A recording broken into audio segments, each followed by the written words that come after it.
విశాఖపట్టణంలో Google Adani data centre ఏదైతే ఉందో, ఆ డేటా సెంటర్ చుట్టూ వచ్చే ప్రయోజనాలేంటి అనే చర్చ అయితే కొనసాగుతూ ఉంది. అర్థవంతమైన చర్చ కోరుకునే వాళ్ళేమో దానికి ఎంత కరెంట్ అవసరమవుతుంది, ఎంత నీళ్ళు అవసరమవుతుంది, ప్రభుత్వం ఎంత ఇస్తుంది, దానివల్ల కలిగే దుష్పరిణామాలేంటి, ఓవరాల్గా ఎన్ని ఉద్యోగాలు వస్తాయి, 200-300కు మించి రావు అని చెప్పి చర్చించేవాళ్ళు ఒకవైపు ఉన్నారు. ఎన్ని ఉద్యోగాలు వస్తాయి, విశాఖకు నష్టమా లాభమా, 22,000 కోట్లు ప్రభుత్వం రాయితీలు ఇవ్వాల్సిన అవసరం ఉందా దానికి?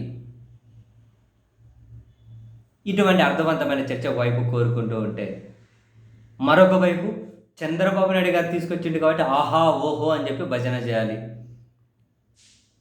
అది మళ్ళీ ఆదాని డేటా సెంటర్ అని చెప్పి జగన్మోహన్ రెడ్డి గారి హయాంలోనే అంకురార్పణ జరిగింది. దానికి అనుగుణంగా 25,000 ఉద్యోగాలు ఇవ్వాలి, దీనికి ఎటు రావు కాబట్టి దానికి ప్యారలల్గా వేరే పెట్టుబడులు బట్టి ఇవ్వాలి అని చెప్పి కూడా అగ్రిమెంట్ జరిగింది. సరే, ఇప్పుడు ఆదాని ఉన్నాడు, ఇందులో కూడా గూగుల్ వచ్చి కొత్తగా యాడ్ అయింది. సరే, ఎవరైనా కానివ్వండి, సరే చంద్రబాబు గారే తీసుకొచ్చారని చెప్పి అటువైపు వాళ్ళ వాదనతో ఏకీభవిద్దాం కాసేపు ఈ డిస్కషన్ కోసం. ప్రశ్న ఏంటి? ఎన్ని వేల ఉద్యోగాలు వస్తాయి, ఎన్ని వందల ఉద్యోగాలు వస్తాయి, దానివల్ల లాభాలు ఏంటి, నష్టాలు ఏంటి, అంతే కదా చర్చ జరగాల్సింది, అవునా? ఈ చర్చలోకి ఎక్కడే కూడా తెలుగుదేశం పార్టీ పత్రికలు, టీవీ ఛానళ్ళు ఎక్కడ ఎంటర్ అవ్వవు. ఆ మేధావులు ఎక్కడ ఎంటర్ అవ్వరు. అబ్బా గూగుల్ వస్తుంది, 1,00,000 కోట్లు పెట్టుబడి పెడుతూ ఉన్నారు. వాళ్ళు పెట్టే ప్రతి పెట్టుబడి వాళ్ళ కంపెనీ డేటాను స్టోర్ చేసుకోవడం కోసం మాత్రమే. పెద్ద కదా, నాకు తెలిసి దీనికి పెద్ద పెద్ద కిటికీలు కూడా ఉండవేమో. ఎందుకంటే ఇది జస్ట్ హార్డ్ డిస్క్లు స్టోర్ చేసుకుంటున్నట్లే, స్టోరేజ్ మాత్రమే. అక్కడ ఎక్కువ మంది పని కానీ చేయరు. ఆటోమేషన్ ఎన్ని కోట్లు పెట్టుకున్నా దానివల్ల జనానికి అనుకోరేది ఏం లేదు. ఆహా ఓహో అనాలి, గూగుల్ అద్భుతం అనాలి, ప్రపంచంలో ఇదే తోపు అనాలి అని చెప్పి భజనలో మునిగిపోయి వాళ్ళు దీని గురించి ఎన్ని జాబులు వస్తాయని అడిగితే సార్ వీళ్ళ అభివృద్ధి నిరోధకులు, మారీచులు, రాక్షసులు అని చెప్పి ఎంత విరుచుకుపడతారంటే, రోజు అందరూ అదే పని చేస్తున్నారు. ఎటు వీకెండ్ వస్తే ఆయన వారాంతపు పలుకులు ఆయన వస్తారు కదా. సరే, ఏనైనా కూడా గూగుల్ డేటా సెంటర్ వల్ల కలిగే ప్రయోజనాలు ఏవైనా రాసి కనీసం ఒక లైన్ అయినా, తర్వాత జగన్ను అండ్ గూగుల్ డేటా సెంటర్ చుట్టూ ఒక చర్చను చేస్తున్న వాళ్ళను తిడతారేమో, ఒక లైన్ అయినా దీని ప్రయోజనాలు చెప్తారేమో అని చెప్పి దీని మీదే రాస్తారని చెప్పి ఎక్స్పెక్ట్ చేసాము. అని చెప్పి చదివితే అనుకున్నట్లే హెడ్డింగ్ పెట్టాడు, మారీచ కుట్రలట. మారీచ కుట్రలు. ఓకే, చదువుతా, మీరు కానీ యథావిధిగా ఖచ్చితంగా వినండి, ఖచ్చితంగా తప్పక తెలుసుకోవాల్సిందే. విశాఖపట్నం సమీపంలో 1.36 లక్షల కోట్ల రూపాయల పెట్టుబడితో గూగుల్ సంస్థ ద్వారా ఏఐ హబ్ ఏర్పాటుకు అంకురార్పణ జరిగింది. అంకురార్పణ. ఇది ఆదాని డేటా సెంటర్ రూపంలో జగన్మోహన్ రెడ్డి హయాంలోనే అగ్రిమెంట్లు జరిగాయి. పోనీయండి, దేశ చరిత్రలోనే ఇది అతిపెద్ద విదేశీ ప్రత్యక్ష పెట్టుబడి. నెక్స్ట్, మన దేశంపై అమెరికా అధ్యక్షుడు డొనాల్డ్ ట్రంప్ బుస కొడుతున్న వేళ ఆ దేశానికి చెందిన గూగుల్ సంస్థ ఈ నిర్ణయం తీసుకోవడం గమనార్హం. మన దేశం పైన అమెరికా అధ్యక్షుడు డొనాల్డ్ ట్రంప్ బుసగొడుతూ ఉన్నా కూడా అక్కడ కంపెనీ మన ఆంధ్రప్రదేశ్లో ఇంత భారీ ఎత్తున పెట్టుబడి పెట్టింది. వీళ్ళు మర్చిపోతున్నది ఏంటి? అదే అమెరికాలో ఈ కంపెనీని ఇంత భారీగా పెట్టడం కోసం అక్కడ జనాలు అంగీకరించలేదు. ఇండోనేషియా ఏమంటారు, అమెరికాలోనే ఇండియానాపోలిస్ అక్కడ పెట్టాలి అనుకున్నప్పుడు తీవ్రంగా ఆందోళనలు జరిగే, ప్రభుత్వం అంగీకరించలేదు. చివరికి వాళ్ళు అక్కడి నుంచి తోకముడిచి వేరే దగ్గర వెతుక్కున్నారు. ఐర్లాండ్కి పోయారు, యూరోప్కి వెళ్ళారు, నెదర్లాండ్కి వెళ్ళారు, అన్ని దగ్గరకు పోయారు, కానీ కుదరలేదు. లాస్ట్కి ఇక్కడికి వచ్చారు. కానీ అది చూడండి ఎంత కన్వీనియంట్గా అమెరికా అధ్యక్షుడు మన మీద బొసగొడుతూ ఉన్నా వాళ్ళు పెట్టారంటే అమెరికా అధ్యక్షుని ఎదిరించి పెట్టారా ఇప్పుడు? అంటే చూసేవాడు అట్లా అనుకోవాలి, తెలియనోడైతే. నెక్స్ట్, అతి పెద్ద డేటా సెంటర్ ఏర్పాటుతో విశాఖలో పెట్టుబడుల వరద ప్రవహిస్తుందని ఐటీ రంగ నిపుణులు చెబుతున్నారు. ఎలా రాయాలి కదా 2 లైన్లు. ఎలా పెట్టుబడుల వరద? గూగుల్లో వాన్ డేటా అక్కడ స్టోర్ చేసుకునే పెట్టుకుంటే మిగిలిన పెట్టుబడి వరద దానికి మిగతా వాళ్ళ పెట్టుబడి పెట్టికి ఏం సంబంధం?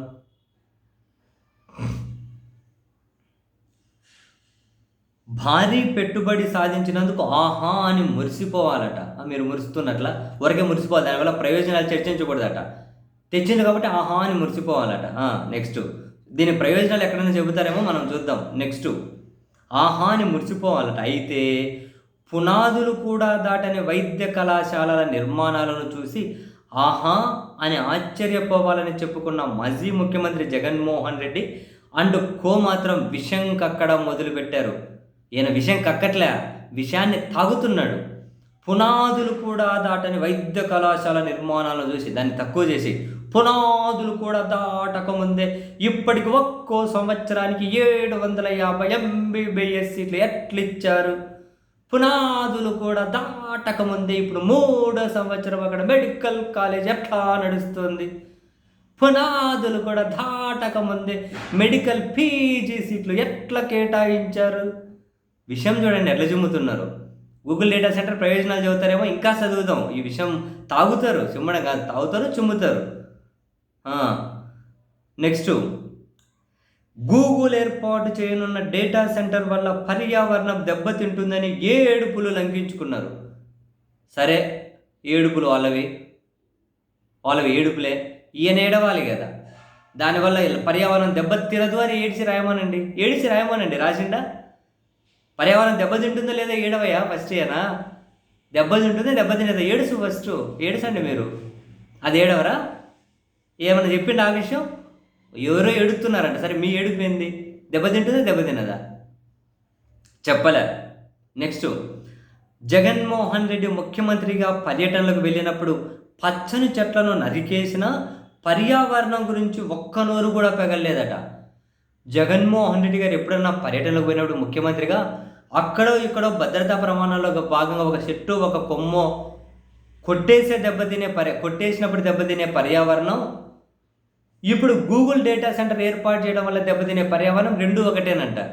ఇట్లాంటి వాళ్ళు జర్నలిస్టులు, వీళ్ళ చేతిలో పత్రికలు, వీళ్ళ చేతిలో టీవీ ఛానళ్ళు, వీళ్ళు ఇంకా ఏడుపుల గురించి విషం కక్కడం గురించి వీళ్ళు మాట్లాడాలి.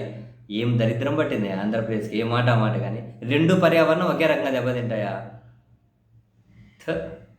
ఏం దరిద్రమయ్యా. పెద్ద పెద్ద తోపులు అంటే వీళ్ళు. అంత విషయమే కక్కండి ఇప్పటి వరకు. దానివల్ల ప్రయోజనాలు ఏమైనా ఇప్పటివరకు చెప్పిండా మీకు? చెప్పలే. నెక్స్ట్, ప్రతి లైను చదువుతున్నా.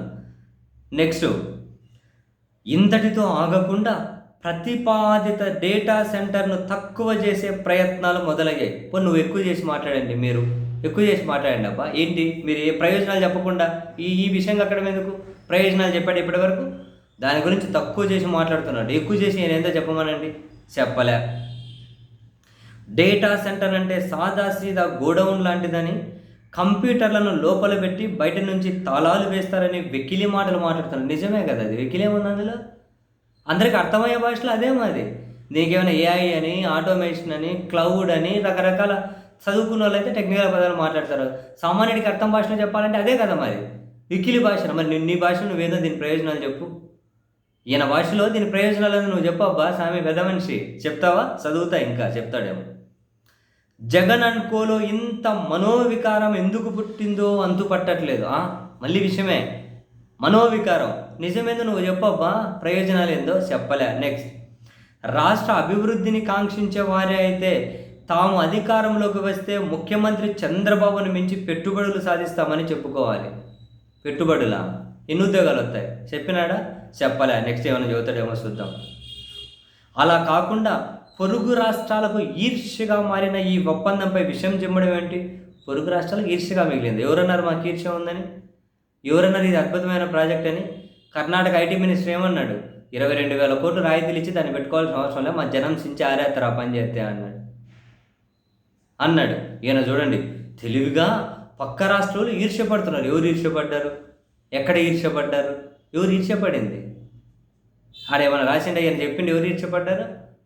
వరకు ఇప్పటి వరకు మాట్లాడిందంతా ద్వేషము, ఒట్టి మాటలు, విషయమే కదా. దానివల్ల ప్రయోజనాలు ఎక్కడైనా చెప్పిండా? ఇంకా చదువుతా. ప్రస్తుతం లండన్ పర్యటనలో ఉన్న జగన్ రెడ్డికి ఇలాంటి విషయాలు తెలియకపోవచ్చట. ఆయన మద్దతుదారులు అంతో ఇంతో చదువుకున్న వాళ్ళు ఉన్నారు. వారికి కూడా తెలియకపోతే ఎలా? చదువుకున్న వాళ్ళు ఆయన మద్దతుదారులు ఉన్నారో, లేకుంటే ఆయన మద్దతుదారులు కాకపోయినా న్యూట్రల్గా ఉన్న వాళ్ళైనా చదువుకున్న వాళ్ళు ఉన్నారు. మరి వాళ్ళు అడుగుతున్నది అంతే, ఎన్ని ఉద్యోగాలు వస్తాయి?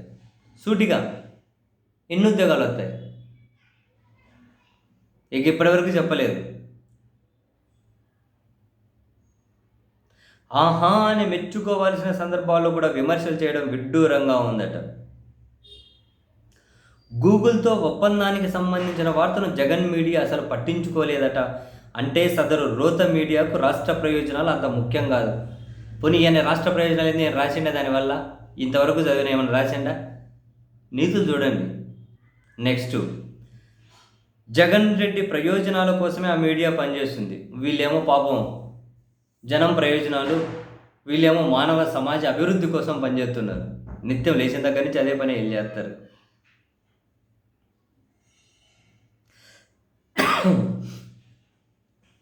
ఆంధ్రప్రదేశ్ అభివృద్ధిలో Google AI hub game changer అట. ఎట్లా? జనరల్గా ఎట్లా రాయలేదు కదా ఆయన, రాస్తే తెలుసుకుందాం. అల్ప బుద్ధులు ఉన్న వారికి ఇది అర్థం కాదు. పోనీ అది హయ్యెస్ట్ బుద్ధి కదా. మరి నువ్వు చెప్పు, ఎక్కడ చెప్తే ఇప్పటివరకు చెప్పలేదు కదా. ఎన్ని ఉద్యోగాలు వస్తాయి? ఎంతమందికి ఉపాధి దక్కుతుంది? అల్ప బుద్ధులకు అర్థం కాదు. ఈయన హయ్యెస్ట్ బుద్ధి ఉన్నాడు, రాసిండ చెప్పిండా? చెప్పలే. చేపలు రొయ్యల దుకాణాలు ఏర్పాటు చేయించడమే అభివృద్ధి అని గొప్పలు చెప్పుకున్న వారికి ఇలాంటి పెద్ద విషయాలు అర్థం కావు. సరే, చేపలు రొయ్యలు చిన్న చిన్నోళ్ళు వాళ్ళ ఆర్థిక అభివృద్ధి సాధిస్తే రాష్ట్రంలో చాలా బాగుంటుందని చెప్పి కోరుకునే వాళ్ళకు బుద్ధి లేదు, బాగానే ఉంది. ఈయన చాలా బుద్ధున్న మనిషి, అద్భుతమైన మనిషి, ప్రపంచ టెక్నాలజీని అవపోసన పట్టిన వ్యక్తి. దీనివల్ల ప్రయోజనాలు ఏంది ఎక్కడైనా రాశాడు? ఇప్పటి వరకు రాశాడు ఎక్కడైనా? రాయలే. ప్రభుత్వం సరఫరా చేసే విషతుల్యమైన మద్యం తాగుతూ చేపలు రొయ్యలు వండుకొని నంజుకు తింటూ కునారిల్లుతూ ఉండాలని జగన్ అనుకో కోరికట. అబ్బా, థింక్ బిగ్, డ్రీమ్ బిగ్ అని దివంగత అబ్దుల్ కలాం చెప్పేవారట. జగన్ అనుకో నుంచి అంత ఆశించలేమంట. పోనీ మీరు చెప్పండి, ఏందో ఆశించి అంత ప్రయోజనాలేనా మీరు చెప్పండి.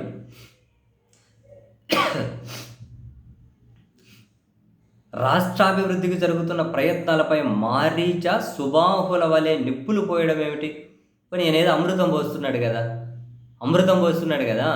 అమృతం పోసి దానివల్ల నిజాలేమో చెప్పండి అబ్బా, మీరు తెలుసుకుందాం. ఇంకో పాయింట్ చూడండి, ఎంత అహమో వీళ్ళకు, ఎంత అహం. కొవ్వు అనాలి కానీ మనం ఆ మాట అనలేము. సంక్షేమం పేరిట ప్రభుత్వం విసిరే మెతుకులు తింటూ, సంక్షేమం పేరిట ప్రభుత్వం విసిరే మెతుకులు తింటూ జనం ఎదుగు బదుగు లేని జీవితం గడపాలన్నదే జగన్ అనుకో అభిలాషట. ఏమంత అహమా, అంత కొవ్వ సంక్షేమ పథకాలంటే? మెతుకులు ఇసిరేస్తున్నారు వాళ్ళు, ఏమైనా బిచ్చగాళ్ళ జనాలు? ఎంత కొవ్వయా వీళ్ళకు, జనానికి అర్థమై సావదు. ఇంకా బిచ్చగాళ్ళు కాదు వాళ్ళు, ఇంకా దారుణంగా అనాలి వాళ్ళని, అప్పుడు బుద్ధి వస్తుంది. మరి చంద్రబాబు నాయుడు గారు ఇస్తున్నది ఏంటివి ఇప్పుడు? సూపర్ 6 అని చెప్పి అందులో 2-3 ఎగ్గొట్టేసి బ్రహ్మాండంగా ప్రచారం చేస్తున్నారు. ఉచిత బస్ ఇస్తే దాన్ని బ్రహ్మాండంగా తోపులు తుడుంకాలని ప్రచారం చేస్తున్నారు. వీళ్ళకి సిగ్గేమైంది? మరి సిగ్గేమైందా? వీళ్ళకి సిగ్గు అనేది లేదా? సంక్షేమం పేరిట ప్రభుత్వం ఇస్తే ఇంగిలి మెతుకులంట. ఏం కొవ్వు చూడండి. అధికారం ఉన్నప్పుడు ఆ దిశగానే అడుగులేశారట.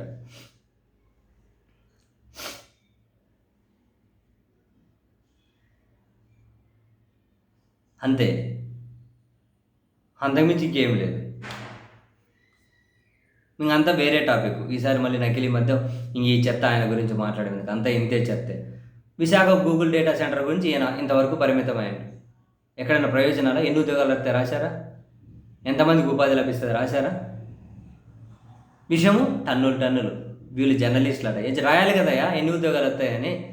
అసలైన తీసిపెట్టేసి ఇంకేదో విషయం చెమ్ముతూ ఉన్నాడు. మళ్ళీ నీతులు విషయం మధ్య. గ్రేట్ అయ్యా మీరు.